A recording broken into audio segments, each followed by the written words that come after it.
This is the new Honda Elevate, and it has an uphill task in front of it because on paper it just doesn't look as sexy as the competition. I mean, if you look at the feel-good feature list, it doesn't get a panoramic sunroof, it doesn't have ventilated seats, it doesn't get dual-zone climate control system, and then when we move to the powertrain options, well, it doesn't have any. It doesn't get a turbo petrol, there's no diesel, and it also doesn't get a hybrid, which the Honda City does. But to discount it and not consider it if you're in the market for a 5-seater mid-size SUV, well, that could be a mistake. Why? Well, that's exactly what we're going to tell you in the course of this video. So settle down, get comfortable, because this will be a long one. And lest we forget, we have also answered the questions you asked us about the Elevate on CarWale's social channels. That is coming up later in the video.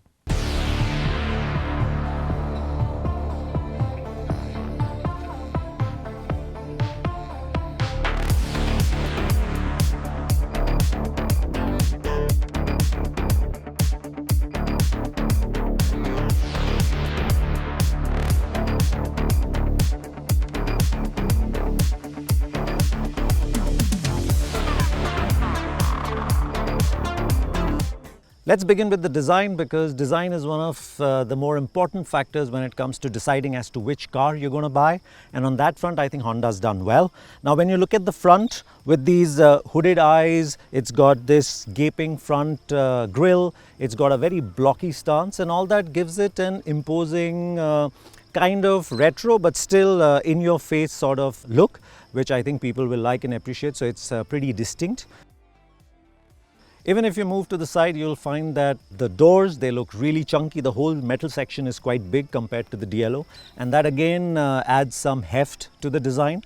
Now, it runs 17-inch wheels, and if it had 18-inch alloy wheels, I think they would have filled out the wheel arches better. But even the 17-inch ones don't look like as if Elevate has missed, the legs day at the gym. So it's not that bad, but yes, 18 would have been nicer. The rear, meanwhile, is dominated by large, near-rectangular LED tail lamps.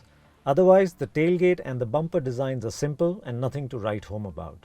In fact, this is the only angle where the Elevate fails to look like an SUV and looks smaller than it actually is. Overall, the Elevate looks current, unique, well-proportioned, and of a reasonable size for this class of SUVs. Now, as far as safety ratings go, G NCAP hasn't bothered testing the new City. But the new City, which uses the same platform as the Elevate, did get 5 stars in Asian NCAP. So we expect the Elevate to perform well in crash tests too.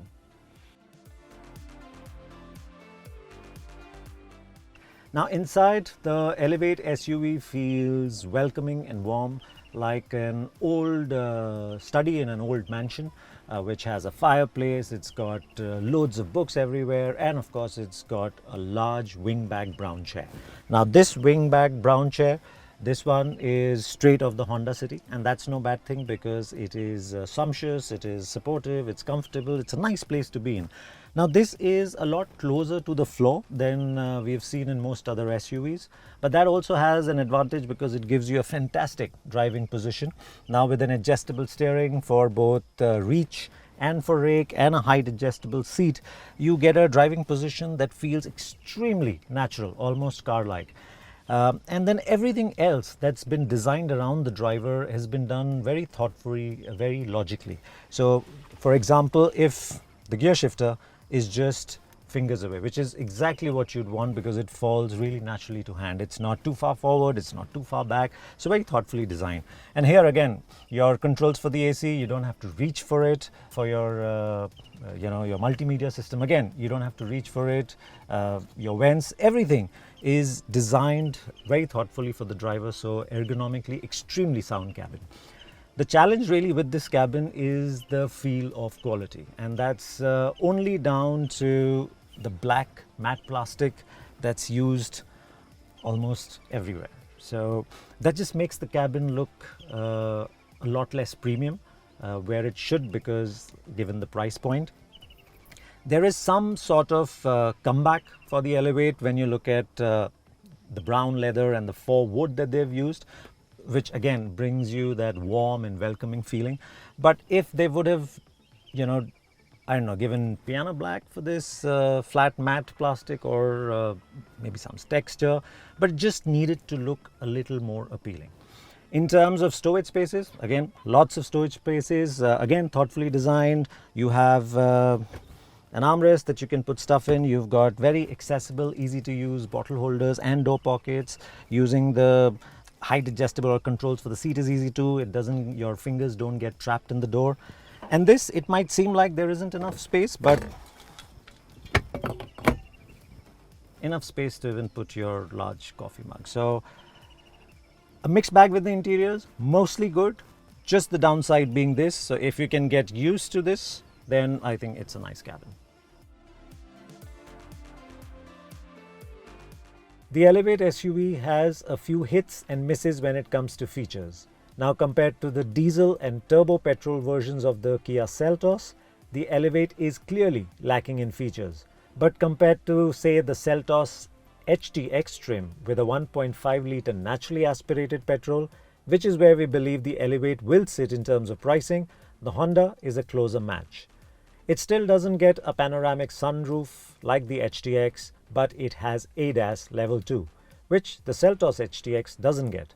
This apart, the Elevate has height adjust for the driver's seat, there's a single zone climate control system, a single panel sunroof and wireless charging. It also gets wireless connectivity for Apple CarPlay and Android Auto as part of the new multimedia system. The latter is now a 10.25-inch touchscreen system, and in terms of design, appearance and UX, it is a big step up from Hondas of yore. But even then, it's still no match for the competition. Even the resolution of the reversing camera needed to be better still. The driver information system is part analog, part digital. The speedometer is the only analog part. The rest, which includes the tachometer, the trip computer, the G-meter and shortcuts to ADAS features, is all digital.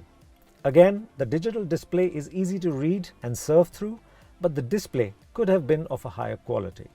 As with most modern cars, the Elevate gets a suite of connectivity features which allow you to remotely lock and unlock the car, start it, switch on the air conditioning and know where the Elevate is at all times.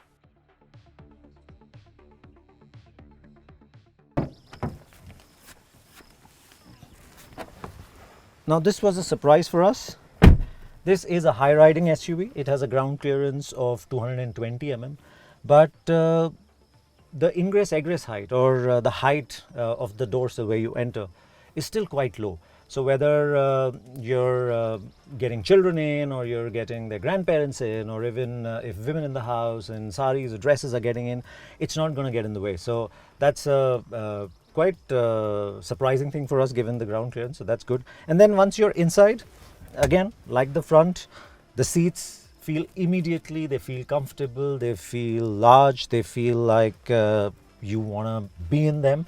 And then there is a cut in the floor, so even though the seat is not so off the floor, you still have reasonable thigh support, not probably in this position, but when you move your legs a little ahead. There's also a slant, so it automatically, I think, feels better because it feels more natural. That slant fits with your feet a lot better. The rear seats are not from the city, and that's why you get this adjustable headrest, which again is at a good height, so it will prove to be useful. Now the seat back, unlike the Seltos for instance, does not adjust for recline, but the angle itself is actually quite comfortable to travel in. It might not be so great to work with, but to relax in, to travel in, it will work well. There is a cutout in the roof, so headroom is again not a problem. Shoulder room is probably at par with competitors or maybe less, but that we'll once we measure we will know. But you will be able to fit 3 people side by side here. And the good thing about the Elevate SUV for the person sitting in the middle is that even though this is an armrest with the cup holder, this is actually quite soft. So when you move in, there is a little bit of transmissional tunnel thing, so you got to be careful about that. But when you move in and you sit here, the backrest is actually comfortable. So this is a rarity in this class to see that. So even if you put a person in the center, it is comfortable at the back. But here, as you can see, it's slightly raised, and so you have to sit with your legs slightly wide apart so you can use this contouring. But overall, I think you can fit 3 people here, and they will be comfortable. Width, again, like I said, is okay, but once we measure, we'll know how it stands with the competition. Now, before we wrap up the interiors, let's talk about the knee room on the Elevate SUV, because this clearly is the highlight when it comes to space. We've spoken about the headroom and the shoulder room and the descent, but the knee room on this SUV is tremendous. Now, the Elevate is based on the Honda City, and Honda City itself had pretty good knee room, but the wheelbase on the Elevate is longer than the City, and so it's no surprise that there is so much to be had. Now, this seat is set to my driving position. I'm 5 feet 8 inches, but even then you can see the amount of space. And even if you're taller, be it driving or sitting at the back, I think the Elevate should be able to accommodate you pretty well. The good utilization of space continues in the boot as well. So you've got a boot that is 458 liters, and Honda says that this is the most usable boot in its class. And we can see why. It is deep and it hardly has any intrusions inside. Plus, the loading lip height is not very high. We'll just show you how much luggage can fit in.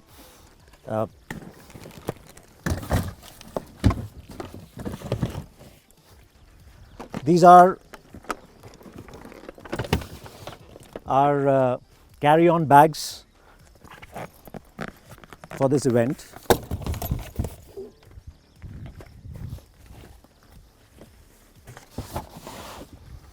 Now, there is still a decent amount of space. Even if you have bigger bags, you can stand them up, and that'll liberate a little more space. Plus, it's got 60-40 fold for the rear seats, and they fold reasonably flat.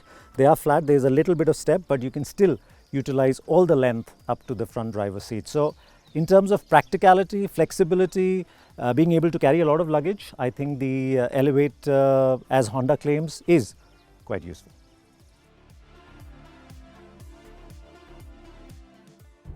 The Elevate only comes with one engine option. It's a 1.5 litre 4-cylinder petrol, naturally aspirated. And this engine can be had with either a CVT or a 6-speed manual. We have the 6-speed manual. And I really like this manual gearbox. It's got short throws, the shift quality, I mean, it's precise, you know exactly where it's going.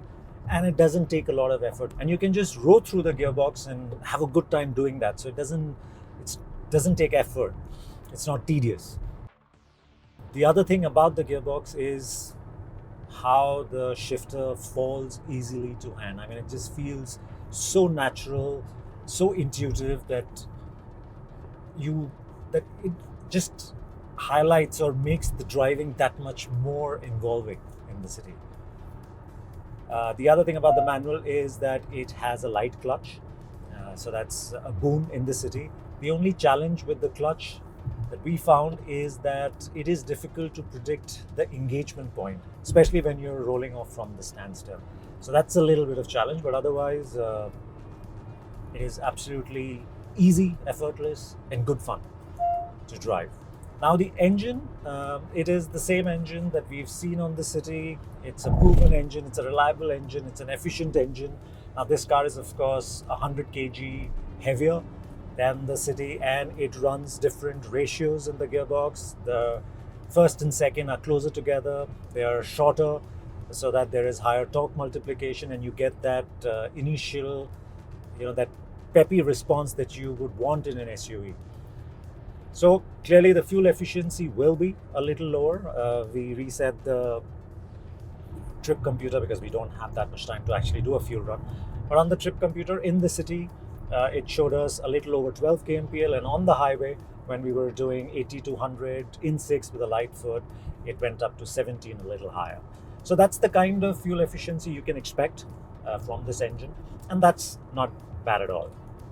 Now, in terms of performance, a naturally aspirated engine has a romance to it, unlike a turbo engine which comes on and then it's, I find naturally aspirated engines a little more organic. Now, take this engine, shift to third, we get on the throttle.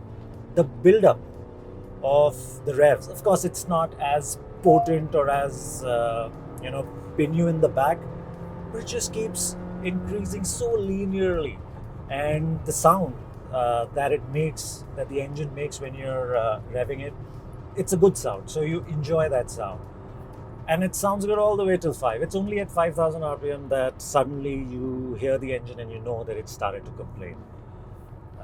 But it's, given the size of the car, given that it is an SUV, given that the kind of buyers, I think it is a car or an SUV that will suit people who are looking for a relaxed commute, who are looking for an easy or lazy highway cruising ability, not people who are looking for an exciting car to drive, something that's just picks up and go.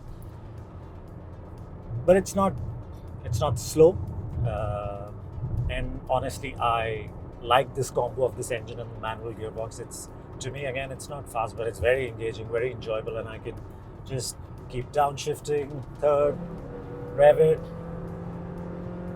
go all the way. So it revs so much, you're going all the way to the red line. An easy quick shift. So once you build up speed, it is good to drive, yeah.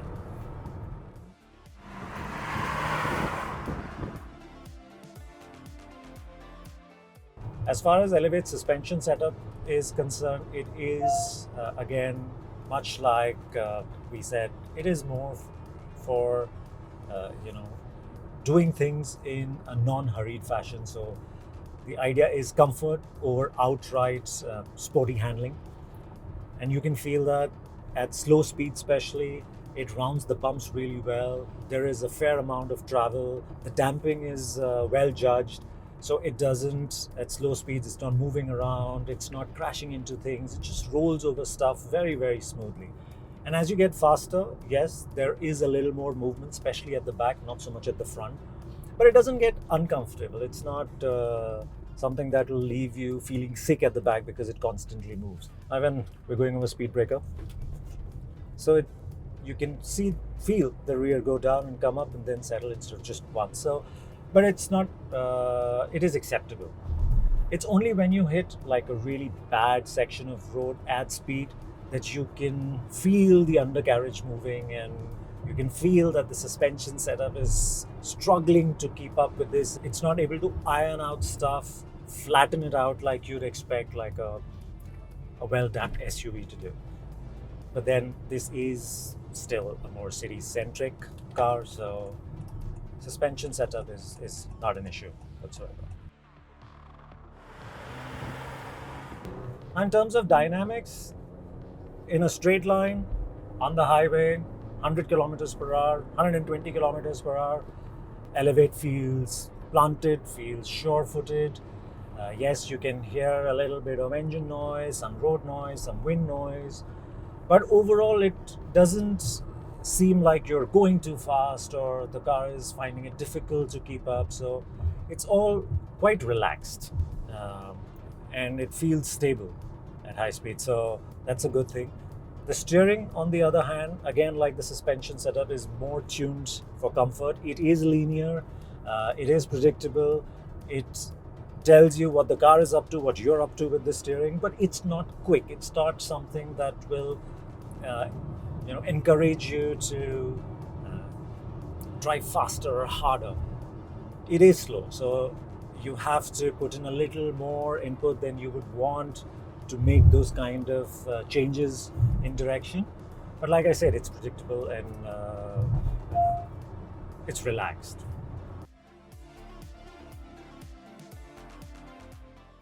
The other thing that goes with that whole idea of a car that's set for comfort is the visibility. We've seen Hondas in the past, even the City or the Amaze. Visibility has always been a strong point.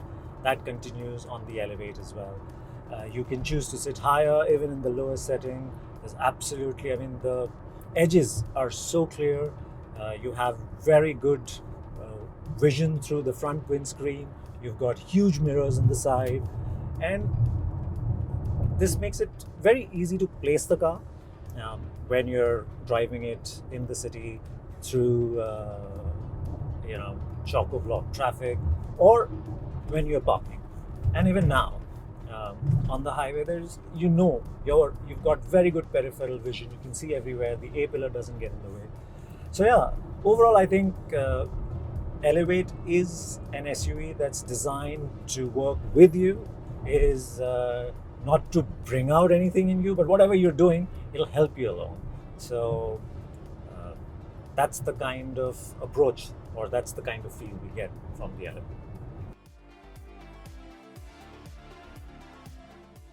Now, as it turns out, I drove the new Seltos, the 2023 Kia Seltos, just a few days back.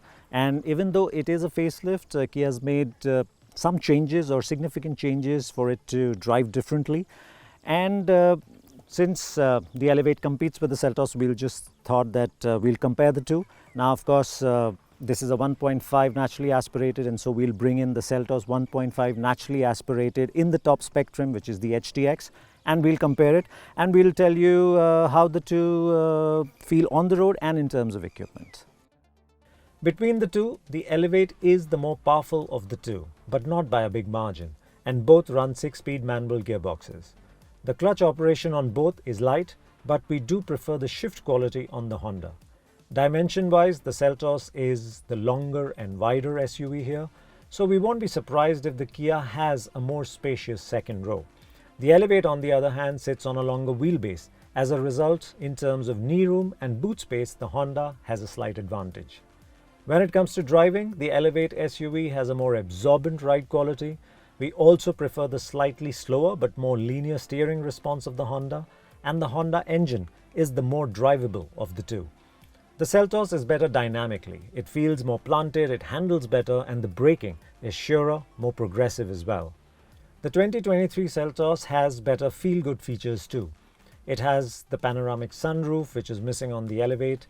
It gets a dual-zone climate control system, tire pressure monitoring system, and height-adjustable front seat belts with a 3-point seat belt for even the second-row middle passenger.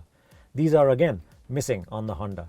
However, the Elevate claws back that advantage by offering ADAS Level 2 features under Honda Sensing and Lane Watch Assist, which are missing on the Seltos HTX trim. The Honda Elevate SUV is not an outstanding car. It doesn't set any new benchmarks in its class, and then there is nothing really in there, nothing new that will wow you. But if you're looking for a mid-sized SUV that'll fit into your life without really interrupting or disrupting anything, well, the Elevate is definitely worth considering. It has great visibility, it has comfortable seats, it has a near pampering ride, and the way the engine, it's a naturally aspirated engine, but the way it makes its torque low and mid-range makes it very easy to commute in the city and for lazy cruising on the highway. So it's not really a demanding car to live with. Plus, given this engine, this whole powertrain, it has been around in India.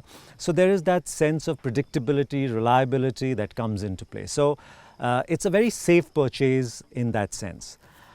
Now, to compare it with, let's say, the high-spec Seltos might not be fair, given that this is a 1.5-litre naturally aspirated engine car.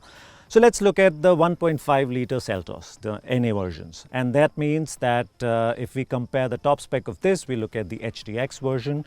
And for the Elevate to really make sense and to fit into your life seamlessly, it also needs to be good value, which means aggressive pricing.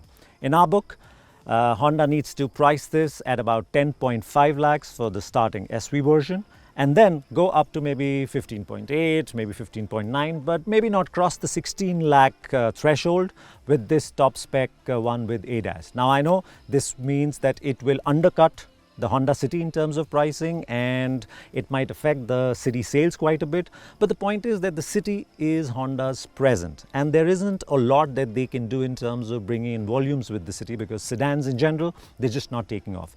This is the future.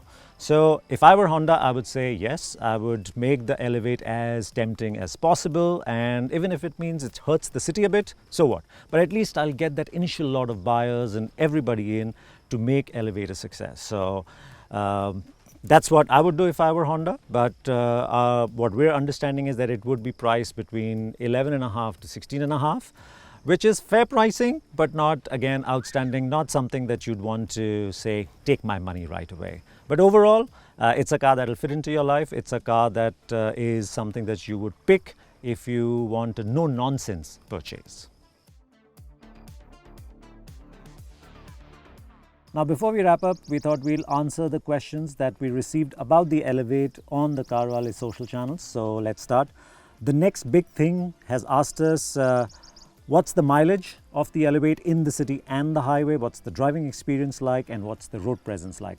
So now we have driven this car, or we've not driven this car for the whole day. We've not been able to do fuel efficiency runs, but what we did do is we reset the trip computer when we left the hotel. So when we drove in the city, it showed us around 12 kmpl, and then when we got onto the highway in 6th, easy on the throttle, it was showing us between 16 to 17. So that's the what the trip computer says. Now we don't know what sort of error it has, but yeah, so that's the kind of fuel efficiency you can expect. Now, in terms of driving experience, this is a car that will help you along. It is not a car that will get in the way.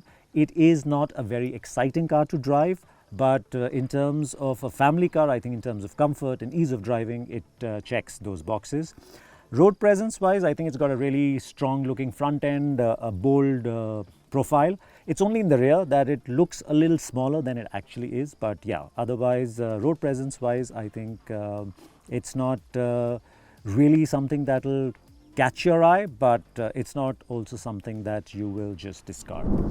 Next up, we've got Amit, and Amit has asked us a bunch of questions. What's the music system like, about the ADAS features, total number of airbags in the V variant, power and performance from 0 to 60, braking performance given that it has drums at the back, and what the variant spec difference will be across the board, and backseat comfort for 3 people. So let's start with the last one. Backseat for 3 people in terms of seating comfort is good in terms of what kind of support you get and the cushioning that there is. Space for 3 people abreast, 3 adults is not generous, but it's fine. And the good thing about the Elevate is that even the passenger that's seated in the middle, in the back, is going to be comfortable because the backrest, the folding armrest is not hard. So there is a lot of give there, so it's some amount of cushioning. Now, we don't have the exact specs for the various trim levels, but you can equate it to the city, because that's where it's going to be in terms of trim lines, and you can compare that. You can go to CarWale's app or website and check what the feature list is there, and you can use that. Now, power and performance, 0 to 60, 0 to 100, we would reserve that judgment till we do that in our own test ground. We are in Udaipur. When we do it on our test section in Bombay, we'll have a clearer number there. And ADAS features, yes, you have the complete suite of ADAS features, and you can see the emergency braking coming on when you're driving it in the city. You can of course turn it off. They've got some shortcut things there, so that's good. It works, of course, and we've seen that in the city as well, so no worries there. Music system wise, output is decent. The touchscreen system, multimedia system is much better than what we've seen on the city, but it is nowhere near what the benchmark is in the class. So some amount of work Honda still needs to do there. Next up, we've got Daksh, and he's again gone for 6 questions. So he says, what's the door thud and weight like? We'll make you hear that in a bit. What's the overall build quality like? AC performance, city drivability, cabin noise insulation, and high speed stability. So again, let's start from the last one. High speed stability is good. You have a steering that has a decent heft. It's not the quickest steering, but it is got a very linear response. So it gives you that sense of confidence. Also, the car rides quite planted. It doesn't move around, it doesn't wallow around. So you have that sense of confidence even at higher speeds. And so it's good. Steering feedback, it's linear. You can feel a little, but it's not the quickest steering in the segment. Cabin noise insulation, you can hear a bit of the road noise, you can hear a bit of wind noise, but again, it's not loud, so it's not going to get uncomfortable. AC performance has been good. It's been a humid day today, and even at the back with the AC vents, it's been good. Overall build quality, I think a lot of places it's well built. It's only the matte black plastic that leaves you feeling that they could have done better. But if you look at the Koreans, maybe they have better build quality than this, or at least the perceived build quality. And Honda could have done better on that front here for sure. Okay, now Kumar has asked us what's the body roll like, and since the ground clearance is very high, yes, 220 mm of ground clearance, which is handsome, and it is the Elevate is set on the softer side, so yes, there is a bit of roll, but it's not excessive at all, and it's not going to make you feel uncomfortable or insecure. Next up, we've got the Najam, sorry, I couldn't get that name. Yeah, but features according to variants, price, accessories for upgrade. We wouldn't know what Honda is currently offering as accessories, so we'll have to wait for the official launch in September to know about that. Another user, again, it's a CY3DC3B, that kind of name, so we'll skip that.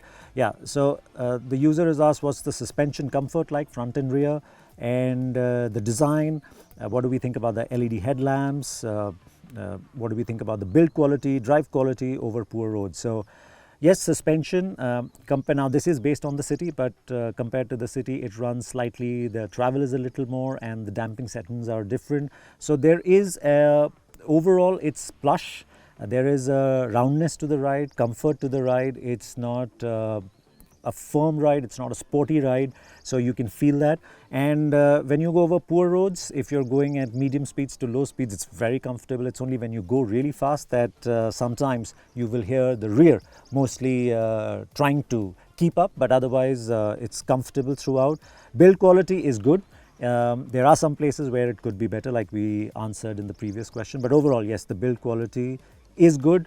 Some hard plastics or black fully black plastics could have been better executed. And we like the LED design. We've not been able to drive the car at night, so we don't know how effective the headlamps are, and we will have that answer for you when we drive it in Bombay. Next up, what's the cabin essence like and the drive quality and the sound system. So we've touched upon the sound system. The cabin essence is that of a very warm, very welcoming cabin. It's not a very technical cabin, unlike something that we see in the Seltos. So it's a very warm, very welcoming one, homely, if you will. So it's a nice cabin to be in, yes. Compare the top model with the Seltos HTX. Well, as it turns out, if you watch this video till here, then you know that we've just compared that. So if you haven't, you can go back to that section and have a look at that. Mileage and Honda Sense, how does that work? Sensing, and the back suspension with load. So we haven't completely loaded the rear, but the rear is, I would say it's soft, but it doesn't wallow too much, so it shouldn't cause a lot of discomfort or discomfort at all. Honda Sensing, the ADAS level 2 on the Elevate. Again, we've got a little feel of it in the city, and we've seen it in the city. It works well, so there is really no problem there, and we like the fact that there's a shortcut key to switch it off if you don't want it. Safety ratings and hill hold function when you're going up the drive. Is it good or easy to drive uphill? So safety ratings, if you look at, there is no G NCAP testing that's been done for these cars. G NCAP hasn't bothered testing Honda cars and the India Honda cars. But Asian NCAP is tested, and the city's got 5 stars, so this is based on the city, so we expect similar high star rating, safety ratings for this one too. And they have revised the gearing on the Elevate compared to the city, even though it is the same engine and gearbox, and we've been driving a little uphill, and we've been managing that in 3rd gear. And you can also get the car rolling in 3rd. So there is a good spread of low and mid-range torque, so the drivability on the Elevate is pretty impressive. Interior looks on the V and VX variant, we haven't seen those variants, but we don't think that it's going to differ too much. Finally, what's the width of the 2nd row compared to the Kia Seltos? I think we will need to measure the two in Bombay when we have the cars, but first impressions wise, I think the Seltos is slightly wider, but it would be in tens of mm and not too much. But overall seating comfort, I would say the Elevate does a better job than the Seltos, mainly because it has better middle row seating at the back.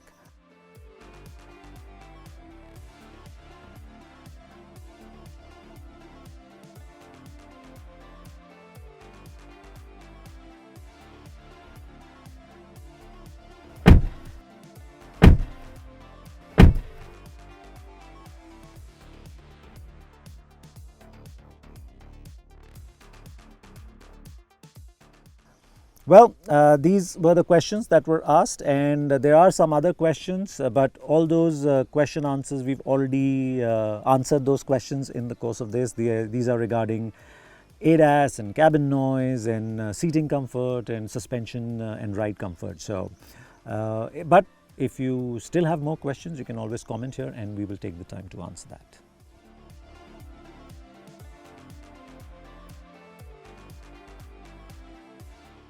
Now, if you must have a petrol but you want diesel-like torque characteristics, well, the Elevate isn't for you, but we've got the new Kia Seltos 1.5 petrol turbo review, so you can click on that. Or if you want a hybrid drivetrain because the Honda City gets it but the Elevate doesn't, well, then you can check out our Toyota Hyryder hybrid review.